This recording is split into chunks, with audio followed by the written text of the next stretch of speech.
26 जुलाई को टाटा मोटर्स ने अपना फिस्कल ईयर 2023 का क्वार्टरली रिजल्ट अनाउंस किया है। सबको एक्सपेक्टेशन थी कि ऑब्वियसली लॉस रिपोर्ट होगा, बट लॉस जितना रिपोर्ट किया गया है वो एक्सपेक्टेशन से कहीं ज़्यादा है, राइट। हमने सबने देखा कि it reported somewhere around 5000 crore of quarterly net loss, right. अब हम देखते हैं तो टाटा मोटर्स इतना अच्छा परफॉर्म कर रही है। अगर इंडियन बिजनेस में देखें तो पिछला साल जो गया है अब तक के डेकेड में सबसे ज़्यादा पैसेंजर व्हीकल का सेल हुआ।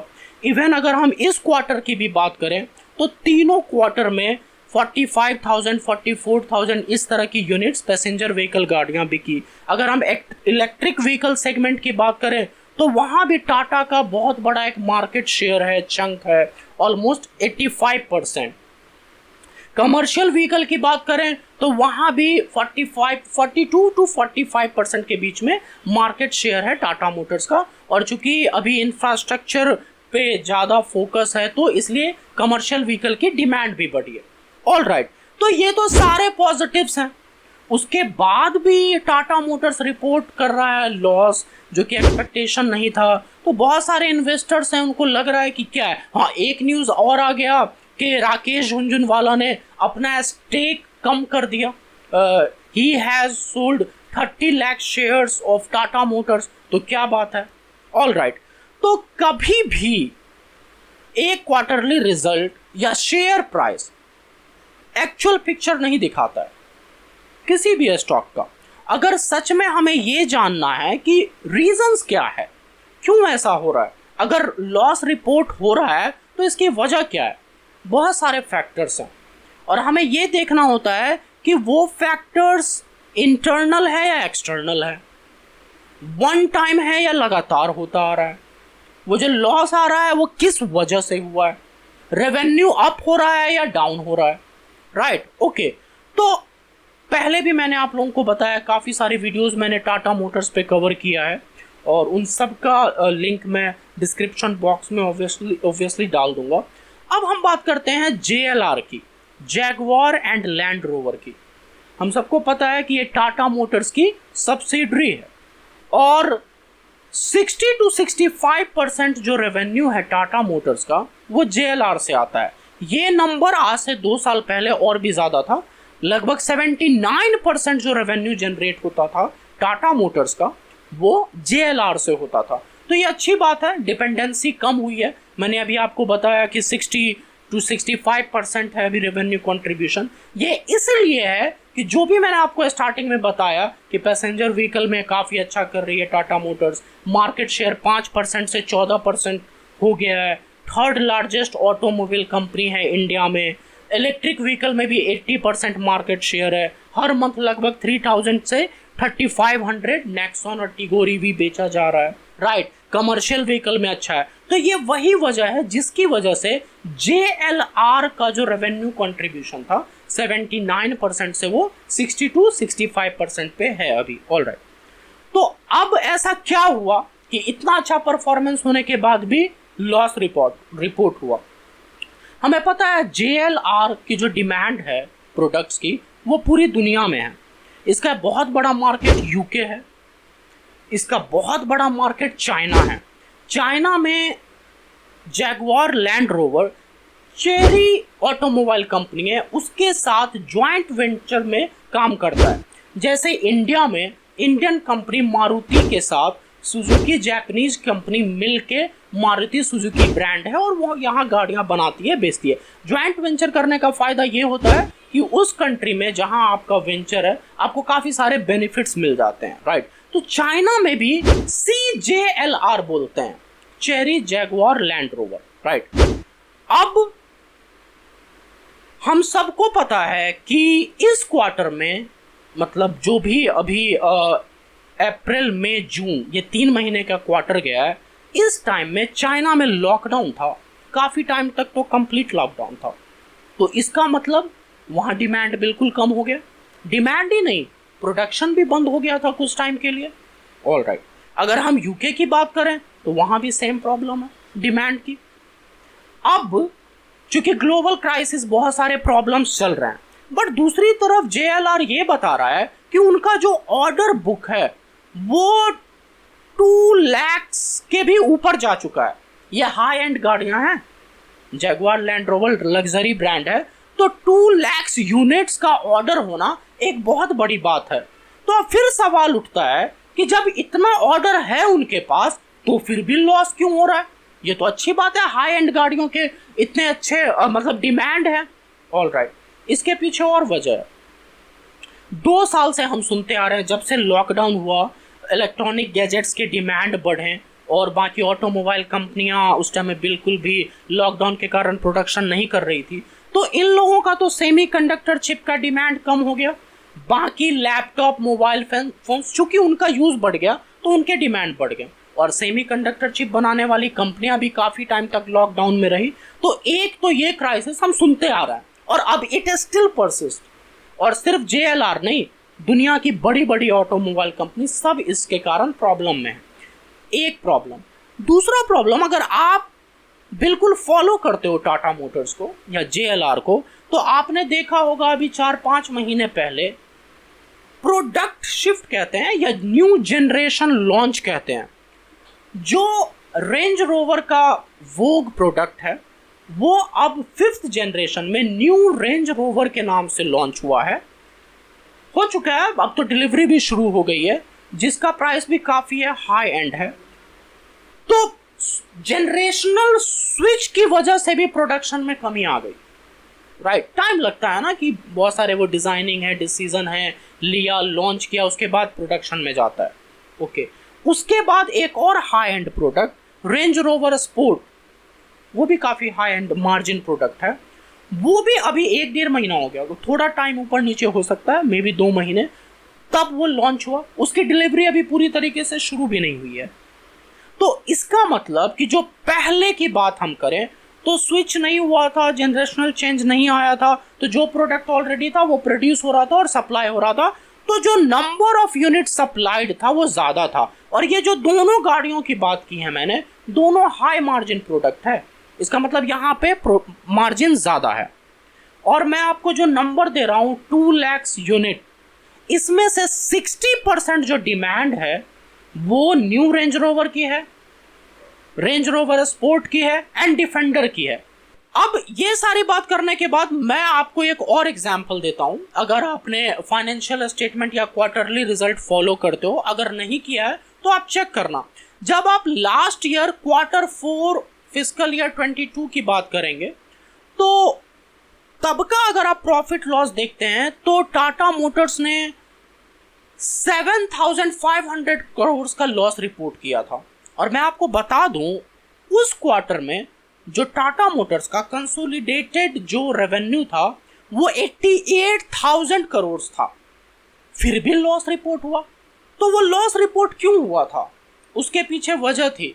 उस क्वार्टर में टाटा मोटर्स ने अराउंड 15,000 करोड़ का राइट ऑफ किया था। कौन सा right of? Investment right of कहते हैं इसको, या असेट राइट ऑफ। अब वो क्या था, अब और डिटेल में जाएंगे तो ये जो री इमेजिन स्ट्रैटेजी के तहत अब JLR काम कर रही है, इस स्ट्रैटेजी के पहले जैगवार का एक मॉडल लॉन्च करने के लिए एक प्लेटफॉर्म तैयार किया जा रहा था। वो इलेक्ट्रिक व्हीकल होता है, XJF या XJL वो जैगवार मॉडल का नाम था, जिसको थेरी बेलोर जो अभी CEO हैं, आने के बाद उस प्रोजेक्ट को कैंसिल कर दिया गया। अब मैंने बोला प्लेटफॉर्म तैयार कर लिया गया था ऑलमोस्ट, वो लॉन्च होने वाला था मॉडल ऑलमोस्ट। तो अब प्लेटफॉर्म बनाना इतना आसान नहीं है। आसान in the sense huge capital requirement होती है, बिलियंस ऑफ डॉलर्स जाता है। तो आपका तो वो सेट्स था, बट आप मतलब वो डिसीजंस है कि कंप्लीटली इलेक्ट्रीफाई करना है जैगवार ब्रांड को, जिसके बारे में मैंने डिस्कशन ऑलरेडी कर रखा है काफ़ी वीडियोस में कि 2025 में जैगवार से प्रोडक्ट आना शुरू होगा और जो भी प्रोडक्ट्स आएंगे वो कंप्लीट इलेक्ट्रिक व्हीकल होंगे, इलेक्ट्रिक प्लेटफॉर्म पे बने होंगे, पैंथेरा। तो आप ये कह सकते हो तो वो भी तो इलेक्ट्रिक प्लेटफॉर्म ही बन रहा था XJ मॉडल के लिए, बिल्कुल। बट प्लेटफॉर्म जो अब बन रहा है वो बिल्कुल डिफरेंट है। डिफरेंट इन द सेंस, अब जो प्लान बता रही है जैगुआर की टीम, या जो भी मीटिंग में बताया जा रहा है, कि वो बिल्कुल हाई एंड प्रोडक्ट बनाएंगे जो कि compete करे बेंटली से। अभी जो प्रोडक्ट्स आते हैं जैगुआर के, वो कहीं ना कहीं ओवरलैप करते हैं। ओवरलैप इन द सेंस, आप देखोगे हो सकता है BMW से आपसे काफी मिलते जुलते लगेंगे। तो ये एक अलग स्पेसिफिकेशंस के, अपने डिजाइन प्रपोर्शन के अकॉर्डिंग अब प्लेटफॉर्म तैयार कर रहे हैं जिसका नाम है पैंथेरा, और ये बिल्कुल एक्सक्लूसिव होगा सिर्फ और सिर्फ जैगुआर के गाड़ियों के लिए। अब तक क्या है, अभी से पहले जैगुआर और लैंड रोवर सिमिलर प्लेटफॉर्म भी शेयर करते थे, तो काफी सारी चीजें सिमिलर होती थी। ये सारी चीजें की वजह से लॉस रिपोर्ट हुआ, कंपनी में प्रॉब्लम नहीं आई। हाँ, आप कुछ स्ट्रक्चरल चेंज कर रहे हो, राइट, ऑपरेशन तो आपका बहुत अच्छा था। तो अगर आप इन चीजों को करीब से देखेंगे तो आपको समझ आता है कि अच्छा, वो जो लॉस का नंबर है, रीजन क्या है। हाँ, अगर कंपनी के प्रोडक्ट्स की डिमांड कम हो जाती, रेवेन्यू कम हो जाता, वर्ल्ड में सब कुछ ठीक है, नॉर्मलाइजेशन है, फिर टाटा मोटर्स की गाड़ियों की डिमांड कम हो रही है, रेवेन्यू कम हो रहा है, then it is a matter of concern and then you are required to look into your investment. मतलब what to do, it's completely your decision. But ऐसा तो कुछ नहीं है। इंडिया के बिजनेस की भी बात की मैंने, ग्रोथ ही ग्रोथ है, 100% तक ग्रोथ है इन टर्म्स ऑफ वॉल्यूम। कहाँ टाटा मोटर्स 8,000 10,000 गाड़ियां बेचती थी इंडिया में, फिर 20,000 पे आई, आज 45,000 गाड़ियां बेच रही हैं। इलेक्ट्रिक व्हीकल में 90% मार्केट शेयर है। And adding to the news, आपको पता है मैंने लास्ट वीडियो में भी जो टाटा मोटर्स से रिलेटेड बनाया था उसमें शेयर किया था कि फोर्ड प्लांट खरीदने वाली है, जो कि ऑलमोस्ट इस साल के एंड तक टेक ओवर भी कंप्लीट हो जाएगा। तो वो टाटा मोटर्स को 2.5 लाख एडिशनल गाड़ियों को प्रोड्यूस करने की एक कैपेसिटी देगा। तो कोई भी company extra investment new plant में तभी करेगी ना जब उसके प्रोडक्ट की डिमांड हो, और वो है, और इतनी डिमांड है कि हम मीट नहीं कर पा रहे हैं अभी। आप अगर उसके प्रोडक्ट की डिलीवरी डेट देखोगे तो आप पाओगे कि 26 वीक्स, 18 वीक्स, 15 वीक्स, इतने टाइम है। यानी कि demand is there, supply side की प्रॉब्लम है, और वो भी क्यों? Due to numerous factor. Semiconductor once again is one of the problem. Okay, तो इन सारी चीजों को देख के हमें क्या समझ आया कि ये जो लॉस हुआ है, वो लॉस कई कारणों से है जो कंपनी के कंट्रोल में नहीं है। These are the external factor. अब लास्ट ईयर 2020 में कोविड आया, लॉकडाउन लग गया। अच्छा, एसबीआई के शेयर 150 पे मिल रहे हैं, इवन टाटा मोटर्स ही 65 रुपए पे मिल रहा था। तो इसका मतलब क्या, इतना प्राइस फॉल हो गया, कंपनी बेकार? आप सोच के देखो, अगर आप फिर वही तय तक जाके कैलकुलेशन करते और समझते, और आप तब भी अगर टाटा मोटर्स का शेयर वो 65 रुपए पे ले लिया होता और बस 2 साल वेट करते, आज की डेट के बात करूं तो 450 रुपए का शेयर है, 7 टाइम्स फायदा हो चुका होता आपको। तो जब भी एक्सटर्नल फैक्टर की वजह से किसी भी स्टॉक में प्रॉब्लम आए, तो वो आपके लिए एक अपॉर्चुनिटी है उस स्टॉक्स को खरीदने की, गिवन कि आप उसके फंडामेंटल्स को, फाइनेंशियल्स को, इंटरनल सारी चीजों को बेहतरीन तरीके से जानते हो, आपने स्टडी कर रखा है। और अगर आपको लगता है कि वो प्रॉब्लम सिर्फ और सिर्फ बाहरी है, तो वो तो प्रॉब्लम ठीक होते ही वो बाउंस बैक करेगा, और वही होगा टाटा मोटर्स के साथ। ऐसा मुझे लगता है, ये मेरा पर्सनल ओपिनियन है। एक क्वार्टर अच्छा जाएगा, जैसे कहा गया है कि 90,000 यूनिट्स नेक्स्ट क्वार्टर में सप्लाई करने की प्रिपरेशन है JLR की। Revenue will increase, profit will increase, and since the products which they will be supplying, as I told you कि new Range Rover Sport, ये सारे high end products है, तो margin भी improve होगा, profitability भी improve होगी, profit होगा ही होगा। तो जो कंपनी की टारगेट थी नेट ऑटो डेट 0 होना फिस्कल ईयर 24 तक, हो सकता है बहुत सारे एनालिस्ट को या जनरल पब्लिक को भी, रिटेल इन्वेस्टर्स को लग रहा होगा कि ये टारगेट कैसे अचीव होगा, मुश्किल है। बट मैं आपको बता दूं, जो नेट ऑटो डेट है इस क्वार्टर से पहले लगभग 45,000 करोड़ था। अब इस क्वार्टर में चूंकि वर्किंग कैपिटल की रिक्वायरमेंट बढ़ गई, लॉस रिपोर्ट होना पड़ा, जो भी फैक्टर्स मैंने डिस्कस किए उसकी वजह से, तो अब ये 60,000 करोड़ हो गया, तो एक बहुत बड़ा नंबर है।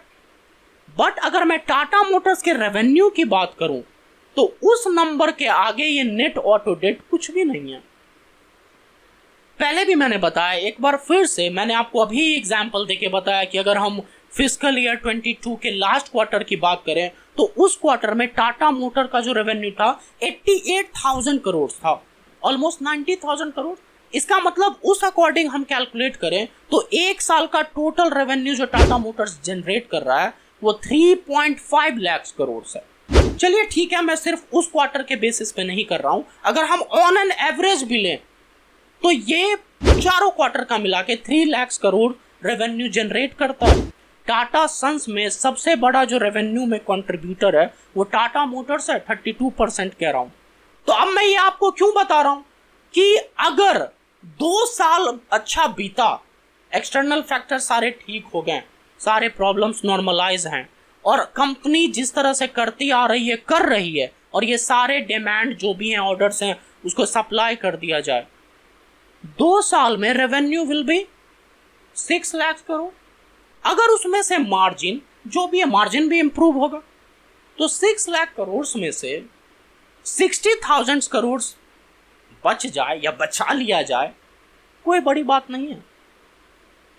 इसीलिए मेरे अकॉर्डिंग, मेरे स्टडी के अकॉर्डिंग, सारी चीज़ों को मद्देनजर रखते हुए मैं टाटा मोटर्स में इन्वेस्ट करता हूं। मैं इन्वेस्टेड हूं और मैं इन्वेस्टेड रहूंगा, बट मैं आपको नहीं सजेस्ट कर रहा हूं आप करो या ना करो, ये कंप्लीटली आपका डिसीजन है। आप मेरी बातें आपने सुनी, खुद आप जाइए, रिसर्च करिए, फैक्ट्स को देखिए, फिगर्स को देखिए और फिर एनालाइज करके if you think yes we should invest, go for it. If you do not think, it's your decision. Hope ये वीडियो आपको, क्योंकि मेरे पास काफ़ी सारे मैसेज आए जिस दिन ये टाटा मोटर्स का रिपोर्ट आया नेट लॉस का कि क्या प्रॉब्लम चल रही है एंड ऑल, क्यों कंपनी तो इंडिया में इतना अच्छा कर रही है, क्योंकि वो भी न्यूज़ सब देख रहे हैं। तो मैंने सोचा कि मैं इन चीज़ों को एक वीडियो में जो बेसिक्स बातें थे उसको आपके सामने रखूं। होप ये हेल्पफुल रहेगा।